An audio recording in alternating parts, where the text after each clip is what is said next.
Tomado del libro La Transformación. Capítulo 26. Inés y el Papa. Un poco cansada de viajar, aún así aceptó asistir a dicha invitación. Un papa anterior al actual había renunciado, y en pleno discurso de su renuncia había caído extrañamente un rayo en la parte superior de la cúpula mayor del Vaticano.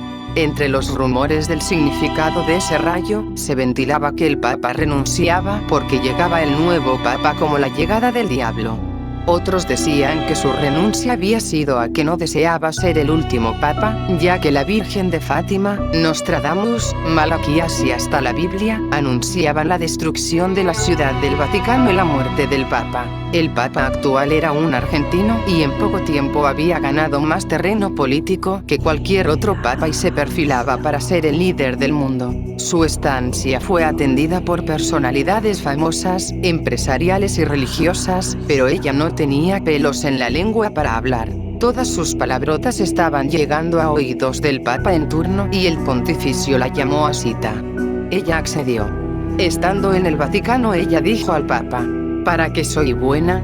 El Papa le dijo: te hemos elegido, en reunión, para que escribas un compendio artístico literario de nuestra ciudad vaticana. Lo referente al arte y su análisis. Ella dijo: lo haré. Pero quisiera preguntarle algo, Santo Padre.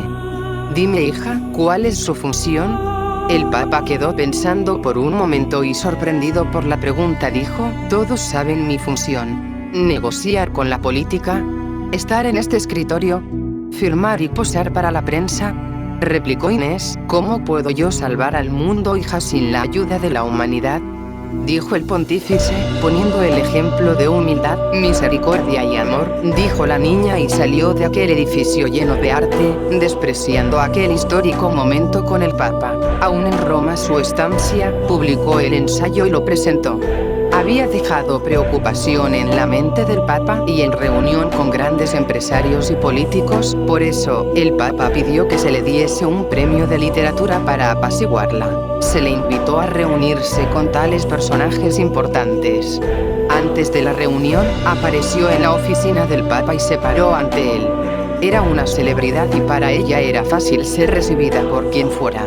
«Pasa, hija, qué gusto», dijo el Papa. Ella se sentó y le dijo: «vengo a salvarte la vida». El Papa, extrañado, pensó en algún atentado y dijo: «aquí hay mucha seguridad». «Claro», dijo ella, «ellos te salvan de los humanos, pero de mi Padre Celestial, ¿quién te salva? Y según tu hija, ¿qué debo hacer? Sal de aquí, y ve con la gente pobre, despójate y ayuda y te salvarás». El Papa quedó en silencio un momento y dijo: «tenemos un premio para ti. Eso no te salva, ni me salva a mí, ni a tus amigos, métanselo por el trasero». Se levantó airosa y se fue. Ella sabía que detrás de ese premio y de todas esas cosas se movían muchos intereses, lo que ella odiaba. Días después, se le hizo una entrevista donde hizo declaraciones muy fuertes sobre los intereses de la Iglesia en el mundo, poniendo al Papa como un mercenario de la fe. También habló de las cantidades estratosféricas que se gastan los políticos grandes en la creación de armamentos para la guerra y el poder. Apareció en los principales periódicos del mundo. Sin temor a represalias, de Roma tomó vuelo a la Ciudad de México DF, descendió del aeropuerto Benito Juárez de incógnito, pero a pesar de eso ahí fue aprehendida junto con su mamá y fue llevada a New York, a la ONU, donde algunos investigadores hablaron con ella comunicándole la gravedad de haber ofendido al Papa y al gremio político poderoso. Fue procesada en juicio y encarcelada en tutelar de menores y su sentencia fue de 3 años. Una vez en el tutelar recibió la visita del Papa.